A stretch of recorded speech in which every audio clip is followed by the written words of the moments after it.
If anybody has any questions, you can ask. Hay House International Publisher, distributed by Penguin in India. হ্যাঁ, এটা আমারই বই, আমার। Yes, I will read.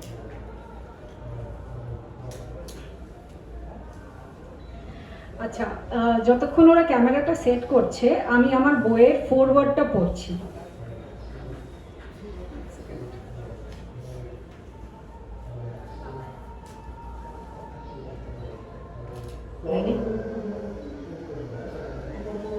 Those days, I kept having a recurring dream.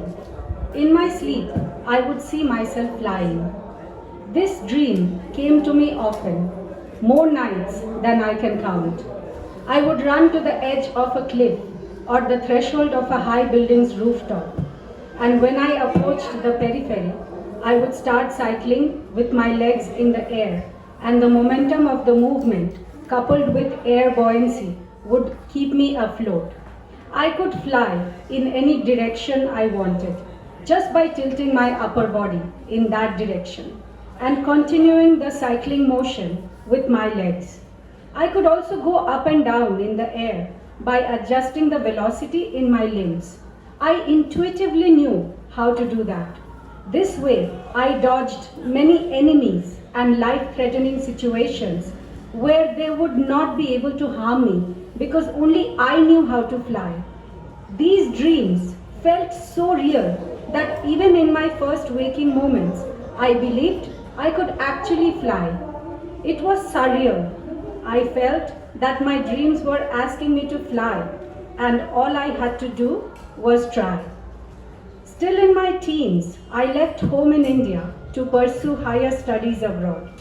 Since then, I have not just traveled, but lived in different countries across the globe, perceiving life through myriad mirrors of reality, trying to understand human suffering, dysfunctional belief systems of diverse societies, the root cause of all diseases, what happens after death, and so on.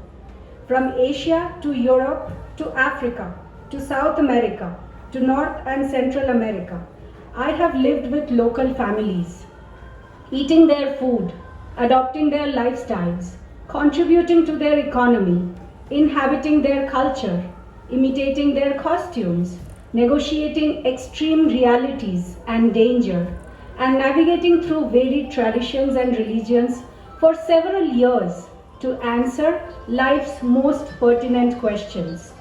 Coming from a conservative family background where the rules get stricter for a young unmarried girl, I had to overcome all limitations to fly. This book narrates 21 magical stories from my travels across the globe that will make you look at life with new eyes. It is about listening to the subtle nudges of our hearts and following our calling. It is about noticing the signs and synchronicities strewn on our paths and acting on them, piloting life from an altogether new dimension of reality. When we do, life will be on our side too. This book is a living proof of how the universe has our back at all times, if only we would trust. An experiential documentation of how to transcend the ordinary into out of ordinary outcomes, if only we would have the courage to pursue the desires in our hearts, irrespective of what dice are thrown at us. And without the support of life itself, I would have perished long back. But I did not. I lived to tell my tale to anyone that would listen. Enjoy the read, enjoy the ride. So that was the foreword to my book. Ready to start?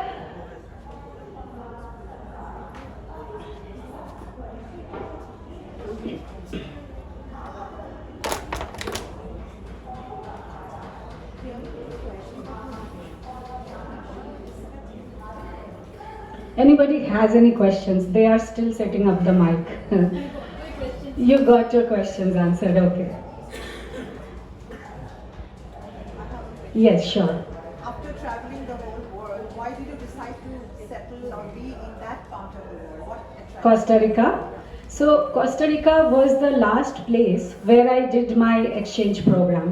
So I did in other countries, and when I finished my exchange, I published my first book there. So it was not like this, it was more like self-published.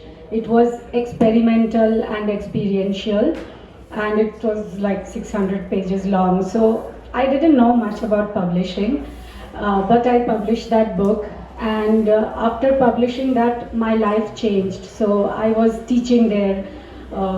Then once I became an author, people started inviting me to their events as a speaker, as a performer.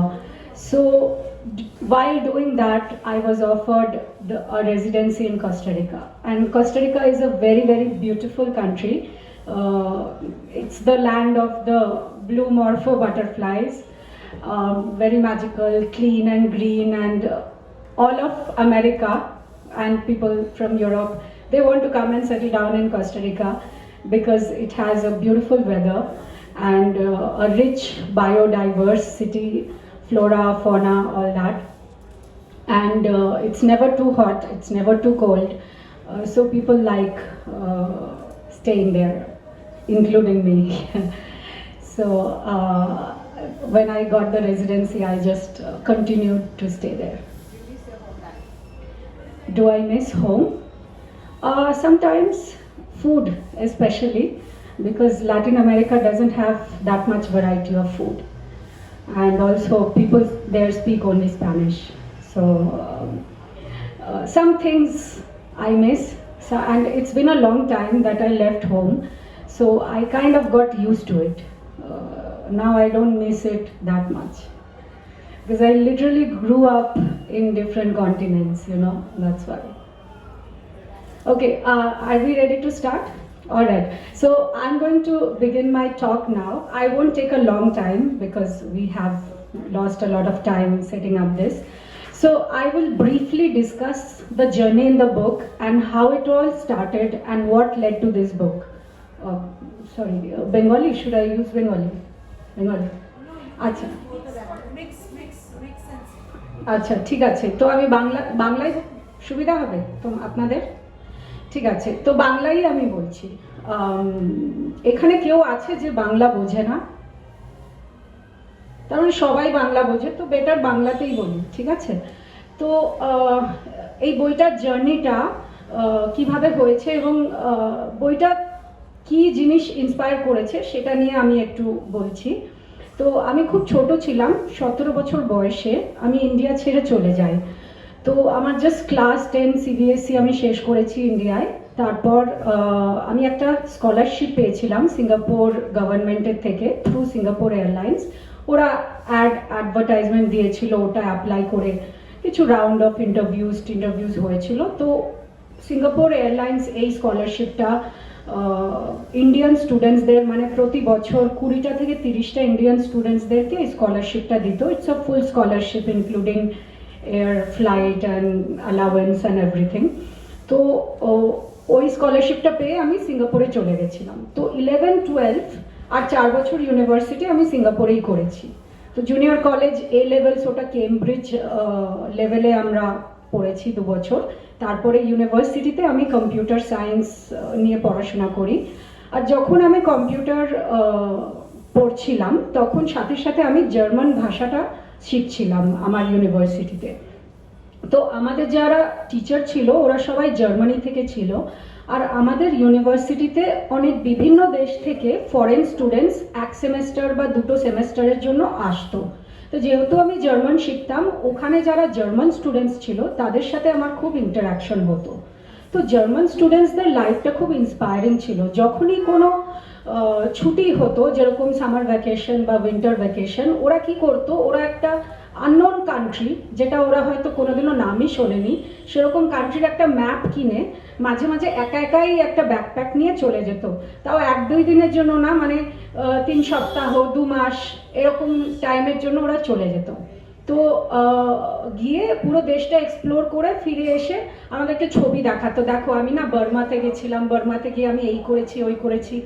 তো তো তখন আমার ওই কনসেপ্টটা খুব inspiring এবং খুব মানে ইনোভেটিভ লাগলো যে আমাদের দেশে মানে আমি খুবই একটা কনজারভেটিভ ফ্যামিলি, বেঙ্গলি ফ্যামিলি থেকে আসি, যেখানে মেয়েদেরকে একা একা বাইরেও বেরোতে দেয় না, ইয়াং মেয়েদের। তো ওরা সে জায়গায় একটা ম্যাপ নিয়ে একটা আননোন দেশে গিয়ে তাও 1-2 দিন না 3 সপ্তাহ 4 সপ্তাহ ব্যাগ প্যাকিং করে চলে আসতো। আর ওরা সবাই স্টুডেন্ট ছিল, স্টুডেন্ট বাজেট মানে টাকাটা খুবই কম, লোকাল ফ্যামিলিজদের সাথে থাকতো। মানে ওই দেশে যাওয়ার আগে ওরা কাউকে চিনতো না, গিয়ে লোকাল ফ্যামিলিদের সাথে বন্ধুত্ব করে তাদের বাড়িতে থেকে আসছে। মানে ওই কনসেপ্টটা আমার এত অ্যামেজিং লাগলো যে আমার লাস্ট ইয়ারে আমিও কিছু কিছু ওই ফরেন স্টুডেন্টসদের গ্রুপে ব্যাকপ্যাকিং করতে শুরু করলাম। তো এশিয়ার কিছু কিছু দেশ ঘুরেছিলাম। তারপরে আমার খুব ইচ্ছে ছিল যে আমি ইউরোপে যাব, বেসিক্যালি জার্মানিতে যাব, কারণ আমি জার্মান শিখছিলাম আর আমার সব জার্মান বন্ধুরা আমাকে ইনভাইট করেছিল যে তুমি জার্মানিতে আসবে। তো তখন আমার কাছে না পয়সা ছিল না অপরচুনিটি ছিল যে আমি জার্মানি যাব কি করে। তারপর আমার ইচ্ছাটা এত বেশি, এত স্ট্রং ছিল যে পরীক্ষার সময় আমি আমার বই নিয়ে এয়ারপোর্টে চলে যেতাম। এয়ারপোর্টে ভিউইং গ্যালারিতে বসে আমি পড়াশোনা করতাম। আর যত প্লেন যেত ইউরোপে, জার্মানিতে যেত, আমি তাদেরকে এরকম বলতাম, হাই, জার্মানিকে বলে দিও আমি আসছি, বা ইউরোপকে বলে দিও আমার ওয়েলকামের জন্য প্রিপেয়ার করতে, আমি কিন্তু খুব তাড়াতাড়ি চলে আসবো। আমি এরকম মজা করতাম নিজের সাথে, মানে অ্যাব্রাকাডাব্রা কাইন্ড অফ মজা। তো তারপরে যেটা চমৎকার যেটা হলো, মানে একদিন আমার একটা স্বপ্ন আসলো। সেই স্বপ্নটার পরে কিছু কিছু মানে যেটাকে আমি বলি সিরিজ অফ সিনক্রনিসিটিস, কোইন্সিডেন্স, যেটা মিনিংফুল কোইন্সিডেন্স ওটাকে বলে। তারপরে একদিন I1 মানে একটা all expense paid trip to Europe, একটা এসে লিখেছিলাম। সেই এসেতে সুইজারল্যান্ডের একটা ইউনিভার্সিটি আমাকে একটা স্কলারশিপ দিয়েছিল for 1 month trip to Europe. তো ওটা আমার একটা খুব ম্যাজিক্যাল এক্সপিরিয়েন্স ছিল, কারণ আমার ইউরোপে যাওয়ার এত ইচ্ছে ছিল কিন্তু আমার কাছে পয়সাও ছিল না, অপরচুনিটিও ছিল না, কিন্তু পুরো জিনিসটা পেড ছিল। এবং ইউরোপে গিয়ে জার্মানি, সুইজারল্যান্ড ঘোরার পরে যখন আমি ফিরে আসলাম সিঙ্গাপুরে, তখন আমার মনে হলো যে আমি আর সিঙ্গাপুরে থাকতে চাই না, আমি এবার অন্য জায়গা দেখতে চাই। কিন্তু আবার আমার কাছে কোনো অপরচুনিটি ছিল না এবং যাওয়ার কোনো ব্যবস্থা ছিল না। তারপরে একটা স্টুডেন্ট এক্সচেঞ্জ অর্গানাইজেশন আছে যেটার নাম আইসেক। আইসেক পৃথিবীর সব ইউনিভার্সিটির সাথে ওরা স্টুডেন্টসদের সাথে কাজ করে, এবং স্টুডেন্টসরা যারা ধরুন অন্য অন্য দেশে যেতে চায়, গিয়ে কাজ করতে চায়, আন্ডার গ্রাজুয়েটস অ্যান্ড রিসেন্ট গ্রাজুয়েটসদেরকে ওরা এই প্ল্যাটফর্মটা দেয় যে তুমি পৃথিবীর যে কোনো দেশে গিয়ে তুমি 1 মাস বা 2 মাস তুমি কাজ করতে পারো। তো আমি তখন আইসেক জয়েন করে আমি তখন এশিয়া থেকে, ইউরোপ থেকে আমি আফ্রিকা চলে গেলাম। তারপরে আফ্রিকায় আমি 1.5 বছর ছিলাম। আমি ওখানে আফ্রিকার ফ্যামিলির সাথে থাকতাম, আফ্রিকার ওদের খাবার খেতাম, ওদের অফিসে কাজ করতাম, ওদের রিলিজিয়াস ফাংশনস অ্যাটেন্ড করতাম, ওদের ওয়েডিংস অ্যাটেন্ড করতাম, ওদের ট্র্যাডিশন দেখে, মানে বেসিক্যালি যে দেশে যে দেশে আমি থেকেছি তা সেখানকার লোকাল ফ্যামিলির সাথে আমি থেকেছি। তো এই স্টুডেন্ট এক্সচেঞ্জ প্রোগ্রামটা এরকমই যে তুমি যখন কোথাও ট্রাভেল করবে তুমি লোকাল ফ্যামিলিদের সাথে থাকবে। তারপরে আফ্রিকার পরে আমি ভেনেজুয়েলায় গেলাম, সাউথ আমেরিকায়। ওখানে আমি একটা ভেনেজুয়েলান ফ্যামিলিদের সাথে থাকতাম, ওদের খাবার খেতাম। ওরা যখন চার্চে যেত আমাকে চার্চে নিয়ে যেত, আমার যখন জন্মদিন হতো ওরা আমার জন্য কেক কাটতো। তো ওই ফ্যামিলিগুলো আমার নিজের ফ্যামিলি, মানে আমার মনে হতো যে এরা আমার স্পিরিচুয়াল ফ্যামিলি। এত ভালোবাসতো আমাকে, এত সুন্দর ওই এক্সপিরিয়েন্সগুলো ছিল। তারপরে অনেক জায়গায় আমি এরকম আলাদা আলাদা জায়গায় থেকেছি। আর যখন এইসব দেশে আমি থাকতাম, আমার মতন অন্য স্টুডেন্টসরা অন্য অন্য দেশ থেকেও এসে ওই স্টুডেন্ট এক্সচেঞ্জ প্রোগ্রামগুলো করতো। তো যখনই আমরা ছুটি পেতাম, মানে আমরা কাজের ফাঁকে, যেরকম ক্রিসমাস হলিডে বা ওরকম উইকেন্ডে, আমরা সবাই একসাথে মিলে ট্রাভেল করতাম। তো এইভাবে আমি অনেকগুলো দেশ দেখেছি, 30টা মতন দেশ আমি দেখেছি, এবং প্রতিটা মহাদেশেই থেকেছি অস্ট্রেলিয়া ছাড়া। আর যখন আমি এই দেশগুলোতে ছিলাম, মোস্ট অফ দ্য টাইম আমি একাই ছিলাম। তো আমার সাথে খুব ম্যাজিক্যাল এক্সপিরিয়েন্স হচ্ছিল। এখন ম্যাজিক্যাল মানে ধরুন আমি একটা খুব বাজে জায়গায় ফেসে গেছি, বা একটা লাইফ থ্রেটেনিং সিচুয়েশন, যেখানে আমার জীবনের থ্রেট চলে এসেছে এবং সেখান থেকে বেরোবার কোনো রাস্তা নেই। So I was prepare to die, মানে বেসিক্যালি আমি জানি যে এখান থেকে আমি বেরোতে পারবো না, এখানে আমার মৃত্যু হয়ে যাবে। কিন্তু কিভাবে আমাকে সেখান থেকে ইউনিভার্স বা গড বলো, এঞ্জেলস বলো, কিভাবে আমাকে সেখান থেকে বাঁচিয়ে এনেছে, এবং যখন আমি পেছনে দেখি জিনিসটা, তখন আমার মনে হয় যে এটা একটা বিগার প্ল্যান আছে। মানে আমাকে কেউ একজন ইন্সপায়ার করছে, এবার তুমি এখানে যাবে, এবার তুমি এখানে যাবে, এবার তুমি এখানে যাবে। এবং ওই জার্নিটা এত কঠিন ছিল, আর আমি এত ছোট ছিলাম, একা ছিলাম, আর এক একটা দেশে এক এক রকম কালচার, ওদের extreme belief systems, extreme culture. তো আমি লিটারালি আলাদা আলাদা মহাদেশে বড় হয়েছি। এবং আমাদের এখানে ধরুন আমাদের দেশে যেটা বলা হয় এটা সত্যি, এটা ভগবান, এটা কালচার, আরেকটা দেশে সেটা পুরো অপোজিট। মানে যেটা আমি ভাবছি ভালো, সেটা আরেকজন ভাবছে খারাপ। যেটা আমি ভাবছি পোলাইট, সেটা আরেকটা দেশের লোকেরা ভাবছে ইমপোলাইট। যেটা আমি ভাবছি কারেক্ট, সেটা আরেকটা ট্র্যাডিশন কালচারের লোকেরা ভাবছে রং। তখন what becomes your definition of life, your definition of self. So ওই সব কালেকটিভ কনসিয়াসনেস যেটা আছে, বিলিফ সিস্টেম, কালচার, সেটা city to city, country to country, continent to continent ওগুলো চেঞ্জ হচ্ছে। So is there an absolute truth, or is it only just everything is subjective? তো এইটা নিয়ে আমি খুব স্টাডি করেছি, অবজার্ভ করেছি, এবং এই সব কালেকটিভ কনসিয়াসনেসের ওপরে একটা ডাইমেনশন আছে, যেই ডাইমেনশন থেকে তুমি যদি লাইফটাকে পারসিভ করো, তাহলে কালেকটিভ যেটা এক্সপিরিয়েন্স হয়, অনেক বাজে এক্সপিরিয়েন্স হয়, অ্যাক্সিডেন্টস হলো, ডেঞ্জার হলো, বা কোনো একটা ভয়ঙ্কর অসুখ হলো, সেই জিনিসগুলো তোমাকে টাচ করবে না। তো আমি যেরকম ভেনেজুয়েলায় থেকেছি, I was robbed at gun point, আফ্রিকাতে আই ওয়াজ রবড, কোস্টারিকাতে মাই হাউস গট রবড, অনেক এক্সট্রিম এক্সপিরিয়েন্সেস হয়েছে। কিন্তু সেই এক্সট্রিম এক্সপিরিয়েন্স থেকে আমি কিভাবে বেরিয়েছি, আর যেখানে ডেঞ্জার ছিল, ডেঞ্জারটা কিভাবে আমার জন্য ম্যাজিক হয়ে গেছে, সেটাই গল্প। তো life is abracadabra. Abracadabra is a Hebrew word, আর হিব্রুতে অ্যাব্রাকাডাব্রা মানে I shall create as I speak.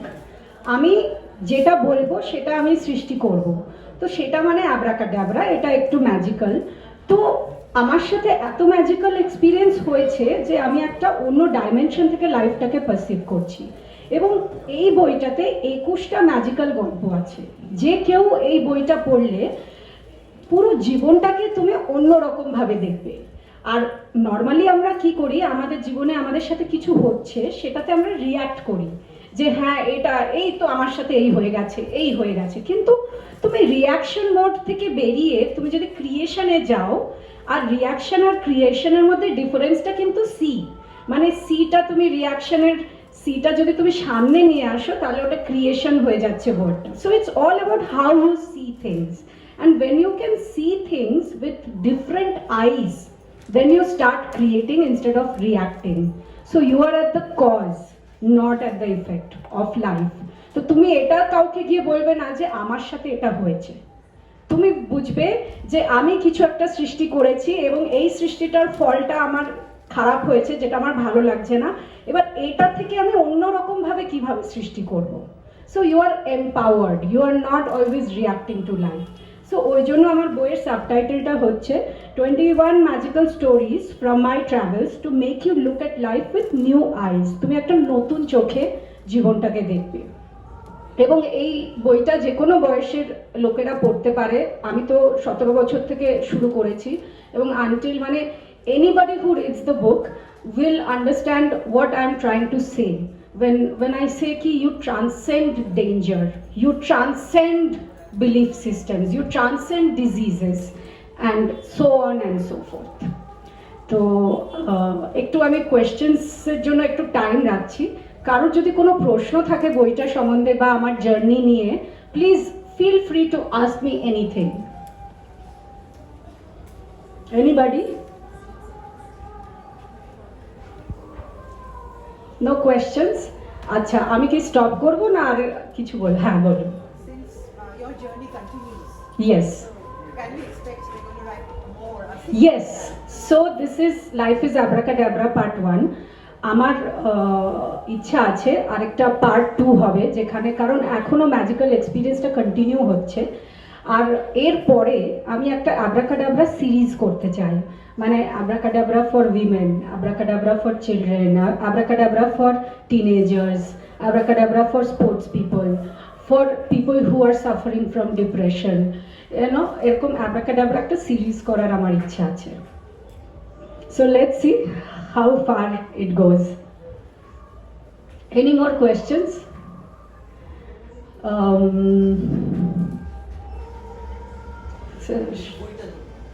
আচ্ছা, দাঁড়িয়ে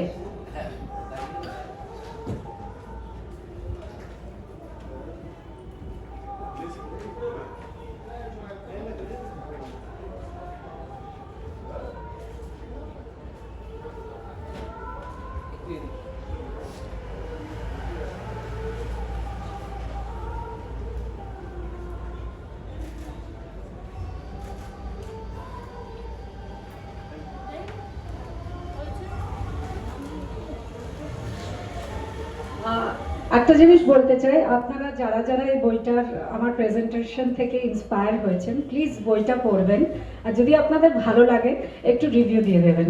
thank you. Yeah, I mean first book in the traditional sense, because আমি যেটা এর আগের বইটা লিখেছিলাম ওটা মোর লাইক এক্সপিরিয়েন্সিয়াল গল্পটা, তো ওটা মোরাললেস সেলফ পাবলিশ হয়েছিল, এটা প্রপার মানে ইন্টারন্যাশনাল পাবলিশার পাবলিশ করেছে, so that way it is the first. যদি কেউ 1-on-1 কোয়েশ্চেন থাকে বা কিছু, এখানেই না নিচে, নিচে ঠিক আছে।